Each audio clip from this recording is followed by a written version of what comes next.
በቁርአን አፋቸውን ብናስከፍት መለማመጃ ጊዜ ንግግሩ እንኳን በማይችሉበት ሁኔታ ላይ እያሉ ይሄን ነገር ብናስቀድም ለጤናቸው ራሱ በረካ ይሆናል። የዛሬ የመጀመሪያ ወሲያ የሆነውን አላህን መፍራት የሆነውን በማስቀደም ንግግሬን ይጀምራለሁ ኢንሻአላህ።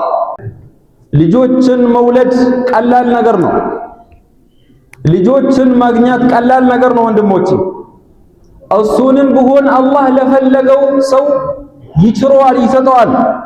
አላህ የፈለገውን ደግሞ ይከለክላል። ልጅ መውለድ ቀላል ቢሆንም አላህ ለፈለገው ሰዎች ብቻ ነው ልጅ የሚሰጠው።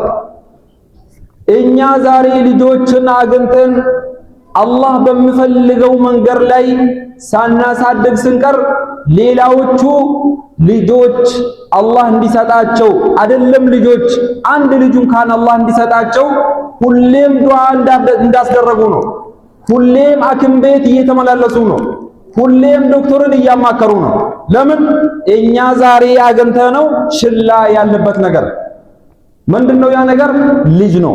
ልጅ ከአላህ ሱብሓነሁ ወተዓላ ከምሰጠው ስጦታ ሁሉ በላጭ ነው። ያ አላሁ ሱብሓነሁ ወተዓላ ከሱ እንጂ ከማንም ልታገኝ የማትችለውን ነገር እንደ ቀልድ መያዝ የለብንም። አላህ ወፍቆ ትዳር ይዘ ልጆችን አግኝተ አላህ በሚፈልገው መንገድ አለማሳደግ ከባድ ነው። አላህ ልጆቻችን እሱ በሚፈልገው መንገድ ላይ የሚያድጉልን አላህ ያድርግልን ኢንሻአላህ። ልጆቻችን በማሳደግ ልክ ለምግባቸው እንደምንጨነቅ፣ ለልብሳቸው እንደምንጨነቅ፣ ለጤንነታቸው እንደምንጨነቅ ሁሉ ልጆቻችን እንዴት ናቸው ብለን ስለ ተርቢያቸው መጨነቅ አለብን። የልጆቻችን ተርቢያም ሊያሳስበን ይገባል። ዛሬ ቴክኖሎጂ በሰፋበት ዓለም ሁሉ አንድ በርጩማ ወይ አንድ ሳህን ሆና በተገኘችበት ጊዜ ላይ ልጆችን ጠዋት ከቤት ትቶ ወጥቶ ማታ ገብቶ ብቻ ቼክ ማድረጉ በቂ አይደለም። ልክ ትምህርት ቤታቸውን አስጠኒ ብለን የሚያስጠናቸውን ሰዎች እንደምንቀጥር ሁሉ የልጆቻችን ውሏችንና ከማን ጋር እንደሚውሉ መከታተል መቻል አለብን። ልጄ ከማን ጋር ነው? ሴትም ብትሆን ከማን ጋር ናት ያለችዋ? ማን ነው ጓደኛዋ? ከማን ጋር እየሄደች ነው? ስልክስ ከማን ጋር እያወራች ነው? ልጃችንም ቢሆን እንዴት ነው ውሎ ብለን መጠየቅ መቻል አለብን። ይሄ ካልሆነ ዓለም ሁሉ ገደል ይዞ የሚገባቸው ጊዜ ላይ ነው ያለነው። ጊዜው በጣም የከፋ ነው።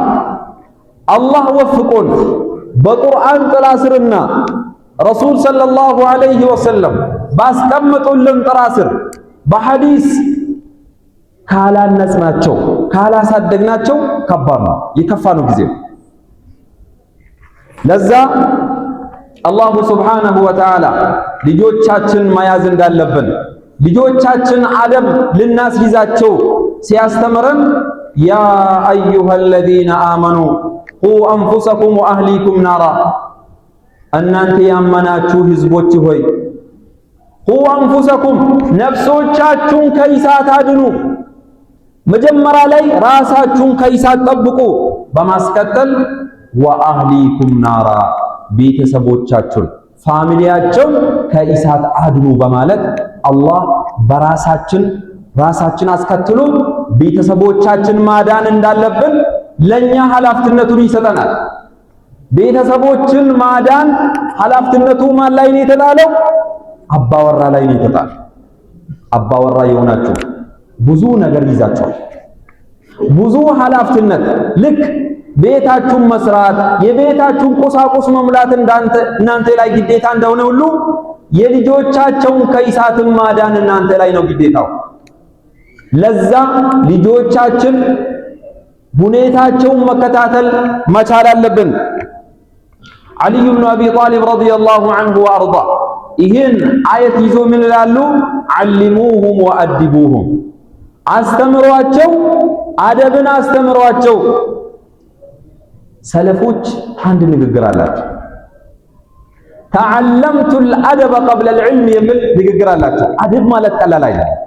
እንደዚህ መብላት አለብህ፣ እንደዚህ ትጠጣለህ፣ በቀኝ ነው የምትጠጣ፣ እንደዚህ ነው የምትቀመጠው፣ እንደዚህ ነው የምትራመደው፣ እንደዚህ ነው ያለውን ነገር ይሄ አደብ የሚባለው ትልልቆችን ማክበር እንዳለበት ታናሾችን ደግሞ እንዲያዝንላቸው ይሄ የቤት ውስጥ አደብና የውጭንም ጨምሮ አዳብ ትልቅ ነገር ነው። እሱም ከዕልም ነው የሚቆጠረው።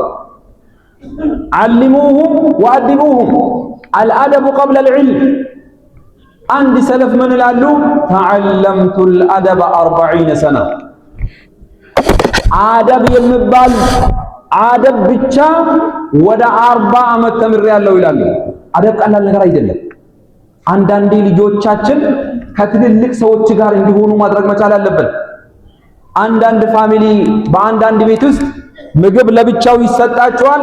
ልጆች እንዴት መብላት እንኳን እንዳለበት አያውቁም። በፈለጉት እጃቸውን አንስተው ይጠጣሉ፣ በፈለጉት እጃቸውን ሊበሉ ይችላሉ። አንዳንዴ ልጆች ከተላላቅ ጋር ከአባቶቻቸው ጋር ቁጭ ብለው እንዴት መብላት እንዳለባቸው መማር መቻል አለባቸው።